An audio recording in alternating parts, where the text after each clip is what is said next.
नमस्कार, मी प्रियंका स्वरसाजमध्ये तुम्हा सगळ्यांचं स्वागत करते। ऊन आता खूप तापायला लागलं आहे, तर सगळ्यांनाच थंड खायचं मन होतं। तर आज आपण अगदी साधं सोपं असं बडीशेपचं सरबतचं प्रीमिक्स बनवणार आहोत, तेही अगदी झटपट। त्यासाठी आपल्याला 4 चमचे बडीशेप येथे लागणार आहे। तुम्ही कोणतीही बडीशेप घेऊ शकतात, लहान किंवा मोठी कोणतीही इथे आपण वापरू शकतो। त्यानंतर 1 चमचा काळे मिरे इथं आपल्याला घ्यायचे आहेत। 2 छोटे चमचे इथं खसखस आपण वापरणार आहोत। खसखसमुळे खूप छान चव या सरबताला येते। त्यानंतर इथे आपण 1 चमचा इलायची पावडर वापरणार आहोत।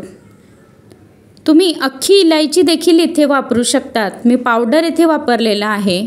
2 चमचे भाजलेल्या जिऱ्याचं पावडर मी इथे घेत आहे। त्यानंतर 1 चमचा काळं मीठ इथे आपण वापरणार आहोत। तुम्ही सफेद मीठ देखील वापरू शकतात, पण काळ्या मिठामुळे चटपटीत चव याला येते। त्यानंतर याच्यात आपण साखर न घालता खडी साखर वापरणार आहोत। खडी साखर ही तिच्या गुणांनीच खूप थंड अशी असते। खडी साखरेचे मोठे मोठे खडे आहेत, ते आपण आधी एका कुटणीत कुटून घेणार आहोत, जेणेकरून मिक्सरला फिरवताना ते अगदी लवकर पावडर होतील। 200 ग्रॅम मी येथे खडी साखर वापरलेली आहे। पावडर आता बनवून तयार झालेला आहे। आता हे जे सगळं मिश्रण आहे, हे आपण मिक्सरच्या भांड्यात घालून अगदी बारीक आपण येथे दळून घेणार आहोत। बडीशेप ही तिच्या गुणांनीच खूप थंड असते, त्याच्यामुळे अगदी चविष्ट हे आपलं ज्यूस बनतं।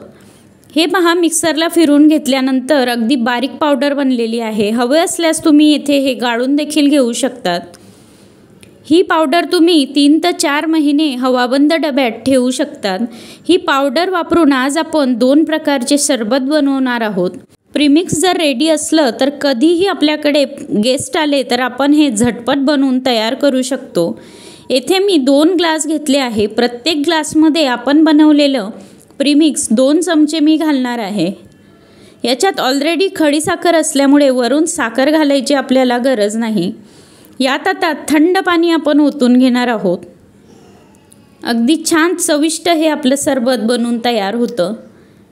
पाणी ओतून घेतल्यानंतर आता मी दोन्ही ग्लासमध्ये आईस क्यूब घालून घेणार आहे, ज्यामुळे अगदी चिल्ड आपलं असं सरबत तयार होणार आहे। जो दुसरा ग्लास आहे त्यात मी थोडासा लिंबू पिळून घेत आहे। त्यात आपण 1 चमचा काळं मीठ घालणार आहोत व 1 चमचा जिरा पावडर, ज्यामुळे अगदी चटपटीत हे बनणार आहे। मला ज्या चवीचं सरबत आवडेल ते तुम्ही घरी बनवून पिऊ शकतात। अगदी छान झटपट लहान मुलं देखील हे 1 मिनिटात बनवून तयार करतात। तुम्ही देखील हे ट्राय करून बघा, कसं झालं मला कमेंट्समधून कळवा आणि स्वरसाज किचनला सबस्क्राईब करायला विसरू नका। धन्यवाद।